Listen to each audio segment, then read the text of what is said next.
Hey, and thanks for checking in with ASMAS and the Snazzy Awards. Now, let's sit down and talk to one of our featured guests. So, you're Brother Dash. Tell me what brings you out here to the Harlem Book Fair. Tell us everything. Tell us what you got. Tell us what we're looking at. We've got your table here. Well, I'm an author. I focus mainly on romantic suspense. And what brought me out here this year was I came last summer as a reader, and I saw how popular it was, and I knew I was going to have my second novel out. My first novel came out in 2016.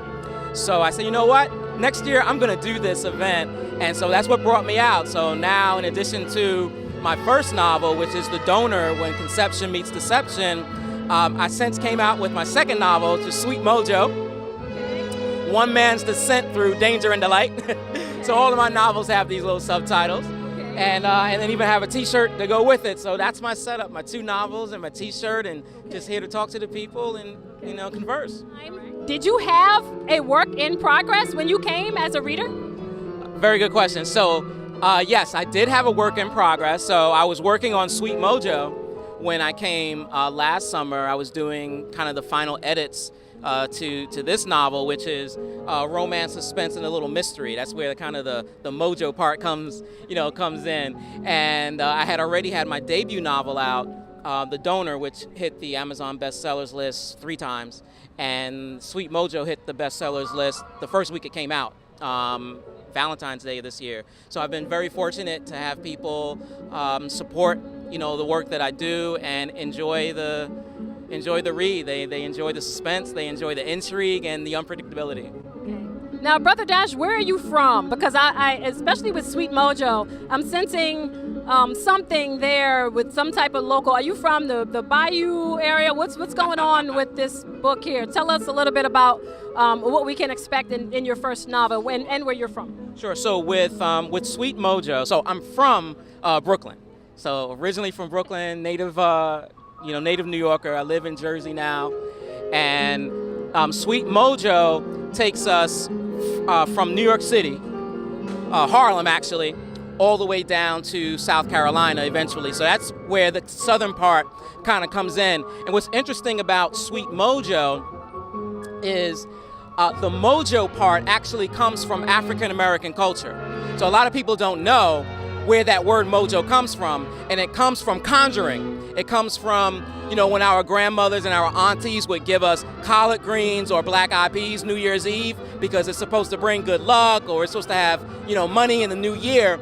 That comes from an African American tradition known as hoodoo, which is basically belief in the natural powers of herbs and plants and things like that. So what I did was I took what some people are kind of familiar with and brought it out. And that's actually where we get the word mojo from. It comes from a man who would practice some of these conjuring, kind of things.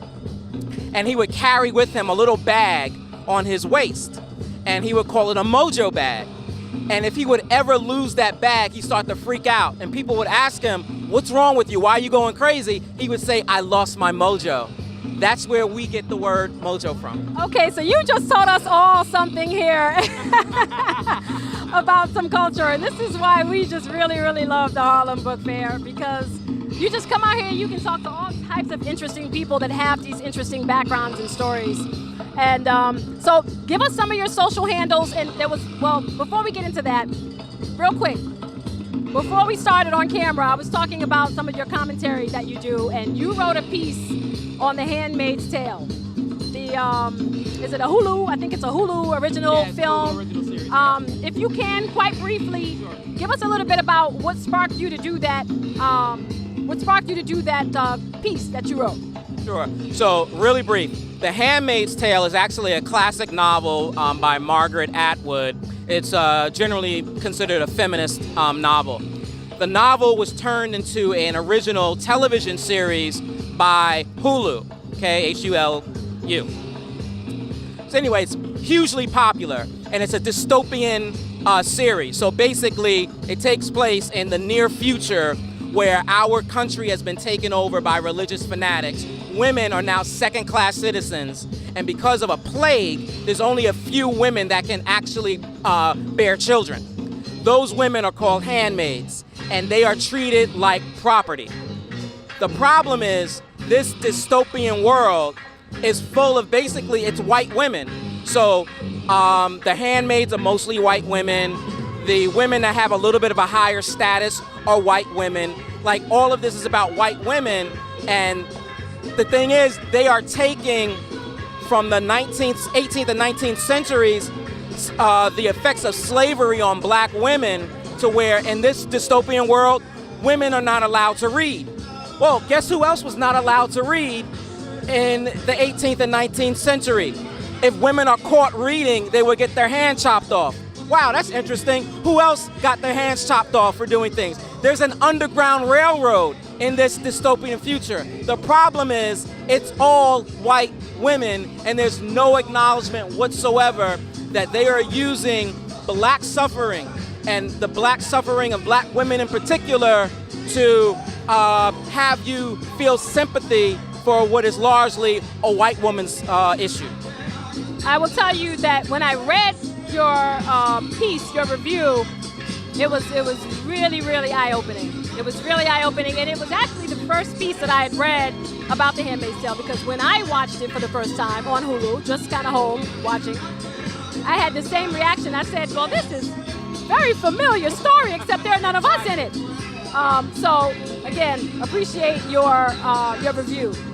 So, I think we're going to go ahead and wrap it up. Okay. I'm going to allow you to kind of just talk to your audience and kind of give your social handles and whatnot, and just kind of tell people where to find you. Okay, great. So the best place to find me, first and foremost, is my website, brotherdash.com. You can also find me on Instagram, @BrotherDash, Twitter, @BrotherDash, Facebook, @BrotherDash. So I think you're getting the hint, right? Everything is @BrotherDash. That's how you can find me.